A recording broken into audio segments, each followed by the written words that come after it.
Umugoroba mwiza kuri mwebwe mwese inshuti bakunzi ba Ishya News TV, reka turebere hamwe n'ibiki biri kuvugwa muri aya masaha. Reka toye kuri inkuru ivuga ko mu mavugurura mashya ateganyijwe mu burezi bw'u Rwanda abarimu bazajya bigisha mu mashuri abanza basabwa kuba barangije kaminuza. Impinduka rero bivuga ko zigamije kuzamura ireme ry'uburezi cyane cyane ku rwego rw'ishingiro, aho abana bigira gusoma, kwandika no kubara. Ubuyobozi bwa REB buvuga ko gahunda yari isanzweho yo gutegura abarimu mu mashuri nderaburezi atagihagije, kuko imyaka 3 yonyine yitwaga nyuma ya troc commune itagijyanye n'ibikenewe ku mwuga no kwigisha muri iki gihe. Ni muri urwo rwego hateganywa ko mu kwigisha mu mashuri abanza bizajya bisaba impamyabumenyi ya kaminuza nk'uko bimeze no mu bihugu bimwe byo mu karere. Izi mpinduka zije zizajyana n'abandi mavugurura mu burezi arimo gahunda nshya ya learning pathway, aho leta ivuga ko byose bigamije kubaka umunyeshuri ufite ubumenyi bukomeye butangirira ku musingi mwiza. Ni icyerekezo u Rwanda rwerekeza cyo kugira abarimu bafite ubumenyi buhambaye kurushaho mu rwego rwo guteza imbere ireme ry'uburezi. Ni munyemerere twekeza hanze y'u Rwanda, hari inkuru ivuga ko amakuru aturuka mu bantu bagera mu nzego z'umutekano avuga ko Perezida Evariste Ndayishimiye w'u Burundi aherutse guhamagarwa na Perezida w'ibihugu byo muri akarere harimo Gutera Museveni na William Ruto bamugira inama yo kwitondera umugambi avuga wo gutera u Rwanda. Abayobozi bombi ngo bamuburiye ko intambara ishobora guteza ingaruka zikomeye mu karere, bamusaba guhitamo inzira y'amahoro. Ni mu gihe hamaze iminsi havugwa amakuru y'uko Burundi bushobora kuba buri gushaka ubushobozi bwa gisirikare bubifashijwemo n'ibihugu bimwe na bimwe mu mugambi uvugwamo ku bufatanye n'umutwe wa FDLR. Umubano hagati y'u Rwanda n'u Burundi umaze igihe utifashe neza cyane kuva mu bibazo bya politike byabaye mu Burundi mu mwaka wa 2015. Impande zombi zikomeje gushinjanya gushyigikira imitwe irwanya ubutegetsi bwazo. Uruhande rw'u Rwanda rushimangira ko nta mugambi rufite wo guhungabanya umutekano w'u Burundi, ahubwo rugasaba ko ibihugu byombi byakemura ibibazo binyuze mu biganiro. Naho handi mu yandi makuru tukiri mu Burundi, abasirikare b'u Burundi boherejwe mu kurwana mu gihugu cya Repubulika ya Demokarasi ya Kongo bakomeje gupfa ku bwinshi nk'uko amakuru yakusanyijwe mu nzego za gisirikare biravugwa ko kuri ubu igisirikare cy'u Burundi cyahinduye uburyo bw'imicungire y'imirambo, aho kuri ubu ihita yoherezwa mu mitwe abasirikare bakomokamo aho kwishyira hamwe nka mbere. Amakuru aturuka ku rugamba n'ubuyobozi bukuru bw'igisirikare cy'u Burundi aravuga ko abasirikare b'u Burundi bapfa ku bwinshi biciwe mu rugamba mu mirwano. Ubwo gushyingura rero bwarahindutse, imirambo rero ntikijyanwa ahantu hari haramenyerewe hazwi nka Guantanamo cyangwa ngo ibikwe mu byumba bikonjesha ahantu hamwe. Abavanywe ku rugamba bapfuye bahita boherezwa muri za batayo babarizwamo akorera mu ntara zitandukanye. Ku rundi ruhande kandi izi ngabo nshya z'u Burundi zoherejwe ku rugamba hagati y'uku kwezi. Amakuru avuga ko tariki ya 14 Mata abasirikare basaga 600 bo muri batayo ya 411 buriye ubwato bavuye i Rugonge bwerekeza ahitwa Baraka muri Kivu y'Amajyepfo, aho bageze ku itariki ya 15 Mata.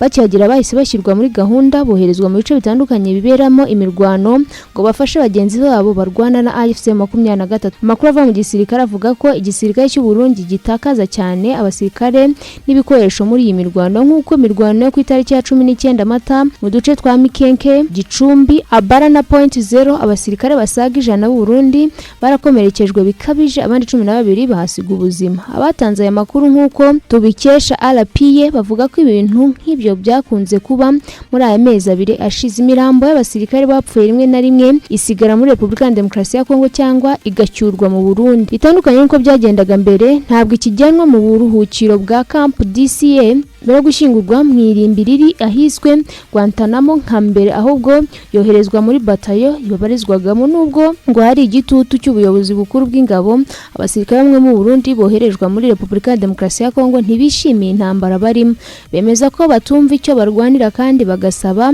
kuvanwa mu mirwano babona bazatsindwa. Reka dukomeze ku nkuru ivuga ko kuwa gatatu tariki ya 22 Mata saa 12 z'umugoroba ingabo zishyize hamwe n'ubutegetsi bwa Kinshasa zateye ibibombe nkana mu gace gatuwe cyane ka centre ya Minembwe hakoreshejwe indege zitagira abapilote z'ubwiyahuzi zirimo KT-6.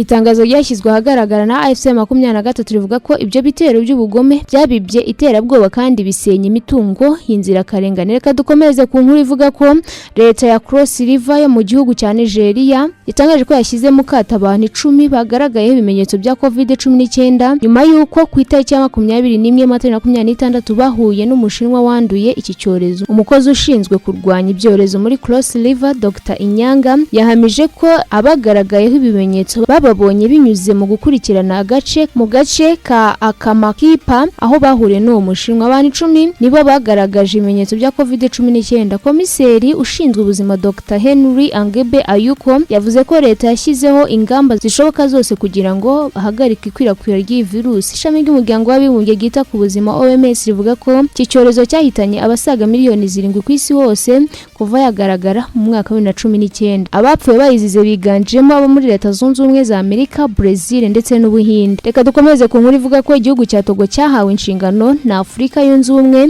yo gutegura ikarita nshya y'isi zagaragaza neza ubunini nyakuri bwa buri gihugu cyane cyane umugabane wa Afurika. Iyi karita igamije gusimbura uburyo bwa kera buzwi nka Marcato projection bumaze imyaka myinshi bukoreshwa ariko bukunze kunengwa kuba bugabanya cyane ubunini bwa Afurika ku ikarita y'isi. Nk'uko imibare igaragaza, Afurika ifite ubuso burenga kilometero kare miliyoni 30, bukaba buyigira umugabane wa kabiri munini ku isi nyuma ya Aziya. Nyamara ku makarita menshi asanzwe agaragaza nk'ayingana hafi na Greenland, mu gihe mu by'ukuri Afurika iyirusha inshuro zirenga 14. Umuryango wa Afurika Yunze Ubumwe ushyigikiye gahunda yiswe Correct the Map, aho ushaka ko hakoreshwa uburyo bushya buzwi nka Equal Earth projection bufasha kugaragaza isi mu buryo bw'ukuri kurushijeho. Minisitiri w'Ububanyi n'Amahanga wa Togo yavuze ko iyi gahunda igamije atari ugusa ukuri kwa siyansi ahubwo no kugarura agaciro ka Afurika mu mateka aho yagiye igaragara nabi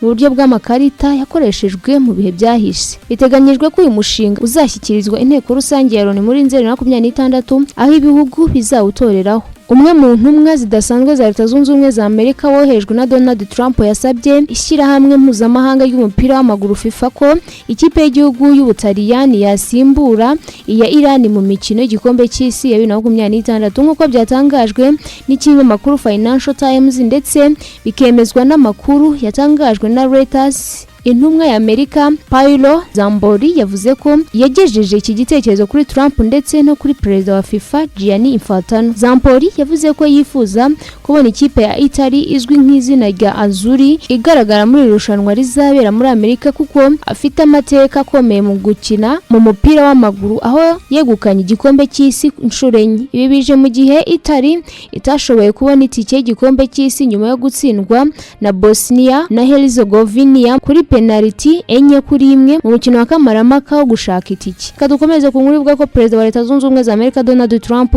yahaye Iran iminsi hagati y'3 n'5 kugira ngo ibe yamaze kugera ku mwanzuro uhamye izashyikiriza Washington mbere yuko agahenge karangira. Ibinyamakuru bitandukanye byo muri Amerika bivuga ko yiteguye gutanga indi minsi 3 kugeza kuri 5 y'agahenge kugira ngo Iran ibone umwanya wo kwisungana no gutegura neza ikigomba gukora niba yumvikana na Amerika ku ngingo zigomba gutuma intambara ihagarara cyangwa niba urugamba rusubukurwa nk'uko bisanzwe. Amerika ifite impungenge bitewe n'imiyoborere ya Iran. Bivuga ko mu isesengura ryakozwe na Amerika yasanze urwego rw'igisirikare rwa Iran Islamic Revolution Guard Corps hamwe n'abanyepolitike nk'iki gihugu batumva kimwe uburyo intambara igomba kujya ku iherezo. Ibi bishingiye ko nta rwego rufite ububasha bwo gushyira umukono ku masezerano muri izi ebyiri. Isesengura ryatangaje ko ubutegetsi bwa Iran burimo gutandukana cyane aho bamwe mu bayobozi b'igisirikare by'umwihariko IRGC bafite ijambo rikomeye kurusha inzego za politike bigatuma bigorana kumenya uwafata icyemezo cya nyuma ku biganiro by'amahoro. Nubwo hari agahenge, Amerika ikomeje gushyira imbaraga